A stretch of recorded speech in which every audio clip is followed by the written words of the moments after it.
Hello, magandang oras po sa lahat. Ngayon po ay magbablog tayo at ipapakita ko po sa inyo yung aking mga mutya. At bago ko sisimulan itong aking kwentong ito ay huwag makalimot po na mag-subscribe yung mga baguhan po para maka-update din po kayo sa susunod ko mga upload sa aking mga videos. Ngayon, isa-isahin ko po ito sa pagbasa para malaman niyo kung ano ang gamit sa mga bato o mutyang ito. Ito po ay isa sa pinakamagandang puti na bulalakaw na aking nakita na bago lang ito. At napakalaki po. Bulalakaw na puti at ito rin ang bulalakaw na itim. Ayan, bulalakaw na itim at bulalakaw na puti. Ito yung mga bulalakaw na puti. Ito may pula-pula na pagkabulalakaw. Ayan. Ito rin puti na bulalakaw na may pagka dirty white. Ayan. Bulalakaw na puti. Paano mo malaman yan ay bulalakaw? Malaman mo kapag bulalakaw yan.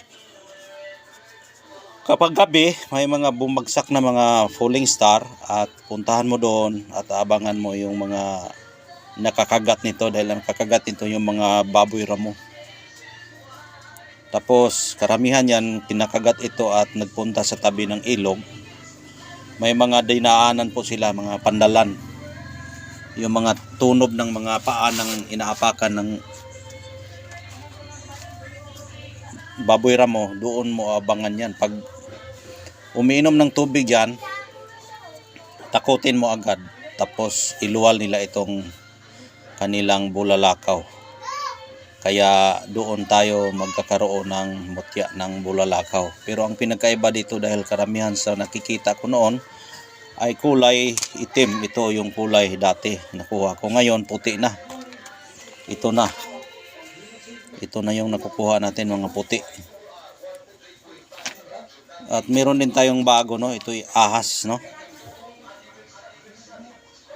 Ayan, itlog ng ahas na nagiging bato o trabungko ng ahas. Ayan. Trabungko. Yung trabungko ng ahas, maganda rin yan sa pamproteksyon. At may pampaswerte din yan dahil yung ugali ng ahas, buwan-buwan po kumakain yan. Ayan po yung ahas, oh. Yung kanyang trabungko, yung may-ari, oh. Ayan yung may-ari, oh. Napakaganda. Ang ahas na may-ari nito yung tinatawag na king cobra. Ayan. King cobra na ahas. Ayan, oh. Ahas po yan na nagkulopot sa kanyang pagkabato, itlog. Kulopot siya, oh. Ayan. Yan po yung ulo, oh. Oh. Yan po yung ulo. Yan, tumatayo po yung kanyang ulo. Yan po yung ahas. Yan. Dumikit siya sa bato, yung katawan niya. Yan. Parang back to back yata ito. Yan yung ulo. Ayan. At ito rin ang kahoy na nagiging bato. Yan. Kung may gamit ka nito, mayroon kang tinatawag na grinder o yung ano ba yan? O yung grinder nga. Tatabasin mo ito. Meron din nagbablog na tinatabas nila yung mga bato na kahoy. Maganda yun. Ito maganda rin itabas. Wala kasi akong gamit. Kaya kung mayroon mga gusto nito, may mga gamit na pangtabas nito, pwede ito para sa iyo. Kahit anong gawin mo dito, gawin mong sing-sing, kwintas. Pag mayroon kang panghiwa nito, maganda ito. Ito'y tunay na kahoy na nagiging bato. Ayan. Kahoy na nagiging bato.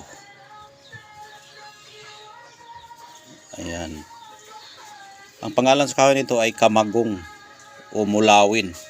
Karamihan kasi dito sa atin sa Pilipinas, yung karamihan na magiging bato yung mulawin at saka kamagong. Dalawang klase lang yung magiging bato dito sa Pilipinas, kamagong at saka mulawin. Ito'y kamagong. Ang kamagong kasing kulay din yan ng kasing kulay ng dignom, itim ang kulay ng bato. Ito may pagkapula-pula, kaya ito'y kamagong. Mulawin lang, mulawin. Kasi kamagong itim. Ito'y may halong itim at saka mula-mula. May pagkapula Kaya ito'y mulawin. Ang kamagong kasi itim lang lahat yun. Yung mulawin may kulay pula. Ayan. Ito ay pangkabal. Pangkabal ito. Tingnan nyo ito. Iba rin ito. Ito. Kahoy din ito na nagiging bato. Ang kulay niya ay kulay brown. Yan. Maganda ito gagawing gagawing singsing.